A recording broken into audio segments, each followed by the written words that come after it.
A lot has happened in our country for the longest. For the longest. I grew up here when somebody from Northeastern province is applying for a passport. It will be subjected to such a difficult process that people who served in the colonial civil service, in the King's African Rifles, and many other institutions in the country, in the police force, had problems getting those passports, simply because of discrimination. Now, this discrimination is akin to the apartheid of South Africa, because we are not coming from outside Kenya. Nobody's telling me Garissa is a county for Kikuyus or Luos or Luyas or Kalenjins or any other community. Or he's saying Wajir is a county for other communities, not Somalis, or Mandera, or Isiolo for that matter, or Marsabit. Everybody accepts that these counties are our own indigenous, traditional, historical land that we owned for thousands of years. But again, somebody again thinks that you should not, you're not as Kenyan as anybody else.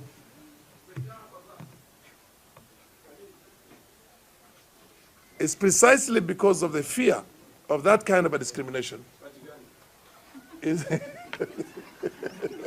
Bukusus are also marginalized. Come here. The Bukusus are also about the community. Now we are telling them, we're telling, look, my friend Kalonzo Musyoka, he himself is the one who told me the original name of Mwingi, where he comes from, was Farah. That town was started by a Somali trader called Farah, not less than 78 years before the British landed in our country here. All the major urban centers of Kenya were started by Somalis. And ask the community, ask your elders, ask your grandfathers if they're around. Whether it is Kericho, or it is what they call Marigat, or it is Bungoma, Walukaizia, or it is Naivasha, or it is Maragua, Nyeri. We used to call in our culture Mega. Mega is Muiga. Long before the colonialists came, our people would bring animals to Muiga and go back with grains. Now, just because there's a community called Somali who have got a nation on the other side, and these boundaries were determined by the colonialists for their own benefit, and hived a portion of the Somali nation as part of this Kenya, which they were, by the way, for the longest, even before the colonialists came. They were never called Kenya, but we still traded together and lived together as Africans the way we were those days. The Kikuyu nation, the Somali nation, the Meri nation, the Kalenjin nation, all those nations were there. At the time of independence, to distract the attention of Kenyans from the injustices of the land distribution that was happening in here, the people who were in power at that time, who came to power, felt it very important to project to Somalis the first government. Now, anybody who has an issue will say, now we are telling them, we are just as much part of the Kenyan society and nation as everybody else is. And we have as much rights. And the same way that the Kikuyu nation cannot be threatened, or the Kalenjin nation cannot be threatened, or the Luo nation cannot be threatened, nobody is going to threaten us. I'll tell you that for sure. You can have it for free. If anybody wants to destroy Kenya, good luck. Bring it on. We will see where you go with it. You get my point? Because for the longest, this discrimination has persisted to the extent whereby somebody thinks that we are subhuman. It's a political process. Warrior was Somali. Who started Nairobi as a center, by the way? Who were the first traders who established Nairobi as a business center before even the railways came in? Go back to the history. Go and read Out of Africa. And what was the lady called? Karen Blixen and all those people. We were here. We were here in Kenya when some other Kenyans were in other parts of the country migrating from back and forth, other parts of the continent. So the position we are telling right now is that, look, For God's sake, let's protect our country together.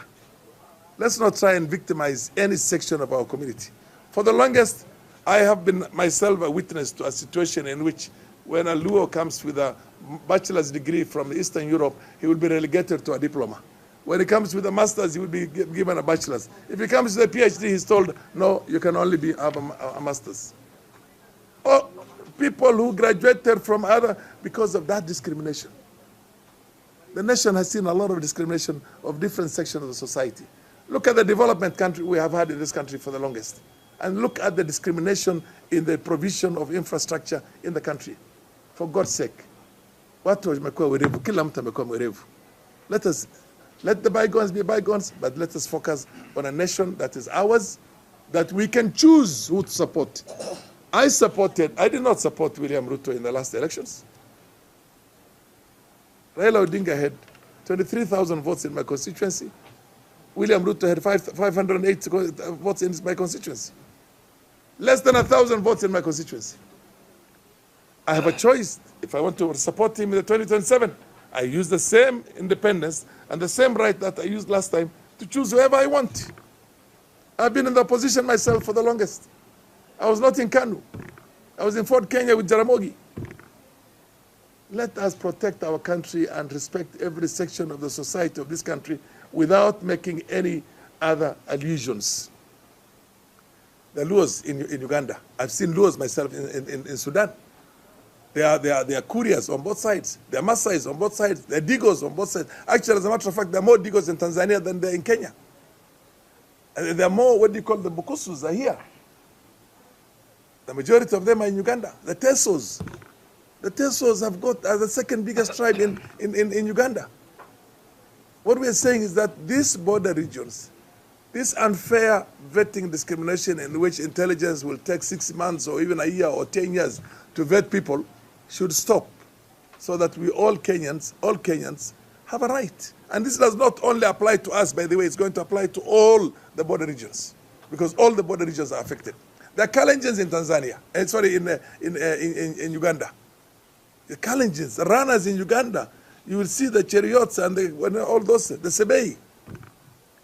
Why pick on the Somalis? Why would somebody be so what you call reckless as to say they're trying? By the way, we're a clannish people. The Somalis of Somalia are there in their own country. The ones of Ethiopia are in their own country. You get my point? It's only Kenyans that you have here. We have refugees who get settled in America and Europe and the rest of it the same way. South Sudanese refugees are here. Ethiopian refugees are here. Ugandan refugees were here. John Garang was a refugee in Kenya from South Sudan way back. Even Kagame was a refugee. Museveni was hiding in this place when he was fighting in the RMI. I mean, basically, we'll find time to come in here.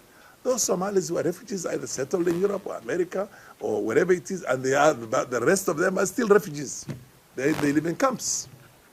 So when you target us, one, by trying to have what you call digital genocide by our old president Uhuru Kenyatta, when a constituency with almost 200,000 votes, he says reduce it to only 50, and the courts have found what he has done.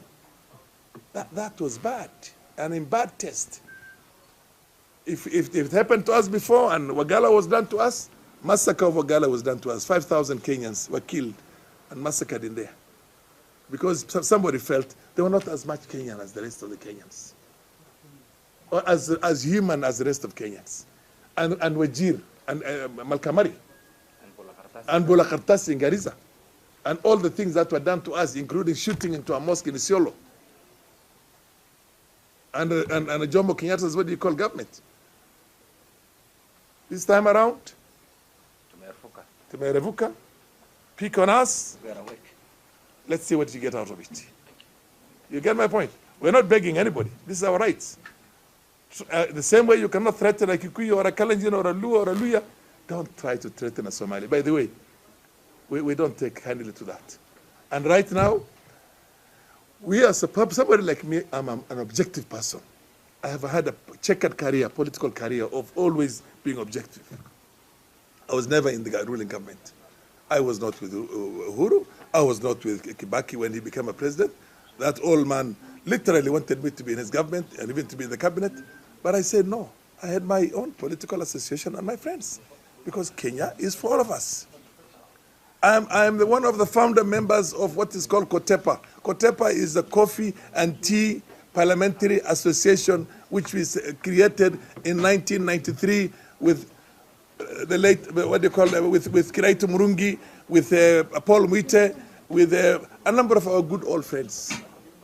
I was fighting for the rights of the coffee farmers in the mountain region and other parts of the country, and the tea farmers in Rift Valley. I was not fighting only for Somalis. So the point I'm trying to tell you is that, look, we are patriotic. We respect our country. We respect our countrymen. This is a message to our countrymen. All Kenyans will want to live peacefully together. Shun the political thugs and crooks who feel that for them to achieve a certain political mileage, they can divide this country anytime. They created all post-election violences. All post-election violences were created by selfish politicians. We don't want that to happen again. Ask me why I support Ruto's government right now. I'll give you a raft of all the good things that they have done. You might have a different opinion. You're entitled to your opinion. I'm entitled to my opinion.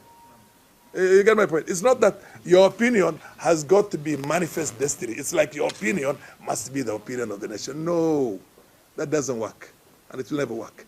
So the point I'm trying to tell you all is that, look, let us protect our country. What is being done to us right now, indeed, yes, is an injustice. People should be hailing this the same way apartheid was dismantled.